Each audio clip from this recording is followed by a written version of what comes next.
गुरुदेव ने अपने विषय बताने में कोई कमी नहीं छोड़ी ना, कि मैं परमात्मा हूं, मैं भगवान हूं, और यहां तक कह दिया कि तुमने मुझ रामपाल दास को भगवान मानना पड़ेगा। मान लो हमारे गुरुजी ये कबीर भगवान, और उसके बाद तुमने मेरे साथ में व्यवहार करना पड़ेगा। जैसा तुम भगवान के साथ करोगे वैसा मेरे साथ करना पड़ेगा, तब जाके तुम्हारा यहां से बेड़ा पार होगा, नहीं तो नहीं हो सकता। अगर तुम अपने गुरु के अलावा किसी और में भगवान या परमात्मा देखोगे, तुम लाख जन्म भी इस काललोक से बाहर नहीं जा सकते। यहां तक परमात्मा ने बोल दिया। और फिर गुरुदेव अपने आप को छुपाते हुए क्या बोलते हैं, मान लो मूलधन 100 रुपए, गुरुजी भगवान नहीं होते, लेकिन तुमने मानना पड़ेगा कि गुरुजी भगवान। फिर अपने आप को छुपा देते हैं। अपने आत्माओं, ये क्या है सब जानते हैं, और मैं कह दूं नहीं, मानना पड़ेगा कि ये टमाटर, वरना तुम साथ संगति से नहीं जुड़ पाओगे, तुम्हें धक्के मार के निकाल दिया जाएगा। अगर साथ संगति से तुमने जुड़ना है तो तुमने मानना पड़ेगा कि ये मोबाइल नहीं टमाटर है। हां, मोबाइल टमाटर नहीं होता, मोबाइल मोबाइल है, टमाटर टमाटर है, लेकिन तुमने मानना पड़ेगा साथ संगति से जुड़ने के लिए कि मान लो ये मोबाइल नहीं टमाटर। तो क्या आप लोग मान लोगे? हो सकता है कोई दबाव में मान लोगे, डर के मारे मान लोगे, लेकिन आपकी आत्मा स्वीकार नहीं करेगी, क्योंकि आप अपनी आंखों से देख रहे हो कि ये तो मोबाइल है, टमाटर कैसे हो गया। इसी प्रकार संत रामपाल जी कह रहे हैं कि ये दास भगवान नहीं है, गुरु भगवान नहीं होता, लेकिन आपने मानना पड़ेगा कि गुरु भगवान है। तो भाई जबरदस्ती कैसे मान लेंगे जब गुरु भगवान ही नहीं होता तो? लेकिन फिर भी वो जोर देके क्यों बोल रहे हैं, क्योंकि गुरु भगवान ही होता है, इसलिए वो कह रहे हैं। और बीच बीच में उनको छुपाना पड़ता है, क्योंकि काल भगवान के साथ उनका एग्रीमेंट है। उसने हाथ जोड़ के परमात्मा से वरदान लिया था, उसको पता था कि ये तो भगवान है, तो समर्थ है।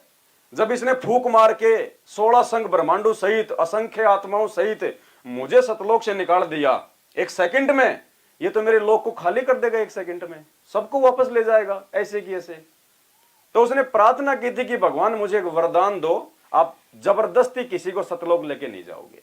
जो आपको परमात्मा माने, जो आपको भगवान माने, जो आपका ज्ञान स्वीकार करे, आपकी मर्यादाओं में रहे, जो आपके कहे अनुसार चले, आपके वचनों में चले, भगवान उसी को सतलोक लेके जाना। इसलिए वो परमात्मा अपने आप को छुपाता है और ज्ञान देके फिर अपनी पहचान करवाता है। और जो आत्माएं ज्ञान से उनको भगवान मान लेंगी, देखो चमत्कार नहीं करेगा परमात्मा, नहीं तो 1 सेकंड का काम है गुरुजी का, 2 मिनट में दाढ़ी मूंछ वाला बन के खड़ा हो जाएगा, क्योंकि हमारी तो धारणा ये है कि भगवान ही दाढ़ी मूंछ वाला है। 2 मिनट में वो तो भगवान का रूप दिखा दे, 2 सेकंड में। लेकिन क्या हम सतलोक में हम टिक पाएंगे ऐसे? 650 साल पहले भगवान ने चमत्कार ही तो किए थे, और चमत्कार से ही 64 लाख जुड़े थे, और क्या एक भी पार हुआ क्या?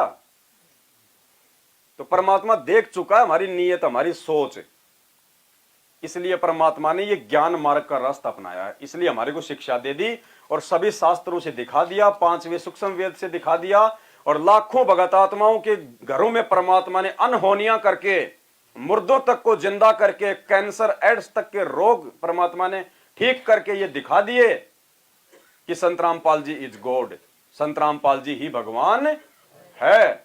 और उसके बाद भी यदि किसी निकम्मी आत्मा को ये विश्वास नहीं होता है कि संत रामपाल जी तो केवल गुरु हैं, भगवान तो दाढ़ी मूंछ वाला है, तो भाई वो आत्मा लाख जन्म भी काललोक से नहीं छूट सकती।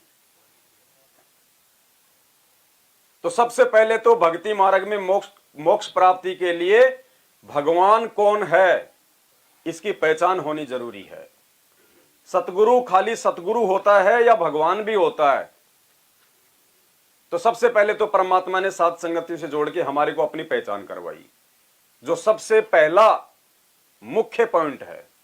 इसके बिना तो ज्ञान भी समझ में नहीं आएगा। और गुरुदेव ने तो एक सत्संग में स्पष्ट बोल रखा है कि जो व्यक्ति अपने गुरु को भगवान नहीं मानेगा, उसकी तो भक्ति शुरू ही नहीं हुई, चाहे उसको कोई सा मंत्र मिल गया हो, उसकी भक्ति शुरू नहीं होती। जो अपने गुरु के अलावा किसी और में भगवान देखता है। एक सत्संग बार बार दास आपको सुनाता है, गुरु गोविंद दोनों खड़े काके लागू पाए, बलिहारी गुरु आपना जिन गोविंद दिया बताए। उस सत्संग में परमात्मा ने त्रिकुटी का जिक्र किया और स्पष्ट रूप से परमात्मा ने दाढ़ी मूंछ वाली फोटो को रिजेक्ट कर दिया। स्पष्ट कह दिया गुरुजी ने कि जब तुम वहां जाओगे ऊपर शरीर छोड़ के त्रिकुटी पे, और मान लो वहां पे ये दास भी खड़ा है और वो कबीर परमात्मा भी आ जाए, वो दाढ़ी मूंछ वाला भगवान भी अगर आ जाए, तो एक तरफ तो खड़े हैं संत रामपाल जी भगवान, और उनके बराबर में आके खड़ा हो जाए दाढ़ी मूंछ वाली फोटो वाला भगवान, फोटो से बाहर निकल गए, दोनों खड़े हैं। तो गुरु जी कह रहे हैं अब तुम सबसे पहले तुम किसको नमस्कार करोगे, किसको प्रणाम करोगे, किसको दंडवत करोगे? तो कहते बलिहारी गुरु आपना जिन गोविंद दिया। तो गुरुदेव ने बताया कि सबसे पहले अपने गुरुदेव को ही दंडवत करना है। अगर तुमने उधर झांक भी लिया, देख भी लिया उसकी तरफ, तो रिजेक्ट हो जाओगे। और ऐसा ही यहां पे होगा। क्या कहा गुरु जी ने? ऐसा ही यहां, यानी इस पृथ्वी लोक पे भी ऐसा ही है। उस फोटो की तरफ तुमने देखना भी नहीं है, झांकना भी नहीं है, पूजना और दंडवत करना तो बहुत दूर की बात है। जब तुम्हें यह समझ में आ जाए साध संगति के माध्यम से कि गुरु कौन होता है, ये गुरुदेव के वचन है, मैं अपनी तरफ से नहीं बोल रहा। वरना आप मेरी खोपड़ी के बाल उड़ा देते, आधे तो वैसे उड़े हुए हैं मेरे। गुरु और गोविंद दोनों खड़े हैं। वहां मान लीजिए परमात्मा दोनों रूप बना के खड़ा हो जा, एक दास का रूप और दूसरा अपना ओरिजिनल रूप। तो कहते हैं वहां भी परीक्षा होगी किसके लागू पाए। सबसे पहले कहते बलिहारी गुरु अपना जिन गोविंद दियो मिलाए। अपने गुरु जी के ही चरणों में गिरना। वहां पर परमात्मा की तरफ अगर झांक भी लिया उधर साथ होगी तो वो रिजेक्ट करेंगे आपको। यहां भी ऐसा ही होगा, यहां भी ऐसा ही। अब स्पष्ट मना कर दिया कि नालायको, तुम तो फोटो को भगवान मान रहे हो, दाढ़ी मूंछ वाले को। अगर वो फोटो से बाहर निकल के आ जाए तो भी उसको दंडवत नहीं करना और उसकी तरफ देखना भी नहीं है। और यहां भी ऐसा ही करना होगा तुम्हें। इसलिए शुरू शुरू में जब दाढ़ी मूंछ वाली फोटो को हमने भगत भाई बहनों के, जब हमने वो घरों से बाहर निकलवाया और दरबार से बाहर निकलवाया कि भाई इनका तो जयकारा भी नहीं लगाना, तो हमारा कितना विरोध हुआ था।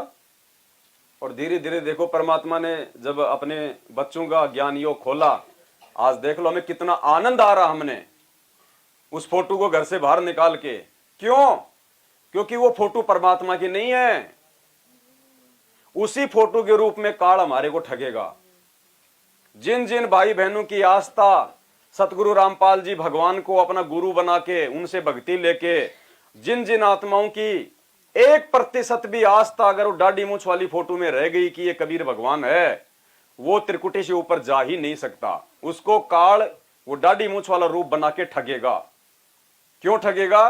क्योंकि उसने दाढ़ी मूंछ वाली फोटो का रूप बनाने का आदेश भगवान से मांग रखा है। वो जोगजीत वाला रूप है, वो दाढ़ी मूंछ वाला जो 650 साल पहले आए थे, भगवान का रूप नहीं है। क्योंकि जब परमात्मा सबसे पहले जब इस काल लोक में आए थे और वो तपतशिला पे काल भगवान के साथ में वार्ता कर रहे थे, तो पहले तो काल ने जोर जबरदस्ती की, अपनी मनमानी करी। और जब परमात्मा ने वो सतनाम का जाप किया, दिखाया हमारे को कि इसमें कितनी पावर है, और वो ऐसे जाके पाताल लोक में गिरा जैसे किसी पक्षी के पंख काट दिए जाते हैं। फिर परमात्मा पकड़ के ऊपर लाया उसका चोटा, बोले चल ऊपर ही बात करेंगे। फिर वो पैरों में लौट गया, क्योंकि जब आदमी ने देख लिया कि तेरे पास तो ये कोई जबरदस्त पावर है, तो फिर वो पैरों में लौट गया, चापलूसी करने लग गया, भाई साहब भाई साहब, क्योंकि परमात्मा जोगजीत के रूप में आए थे, अपने पुत्र के रूप में। तो उसने वरदान मांगे थे बहुत सारे, और उसमें एक वरदान पूज्य गुरुदेव जी ने बताया कि उसने ये मांगा था कि भाई मुझे एक वरदान दे दो, मैं आपका रूप बना सकूं।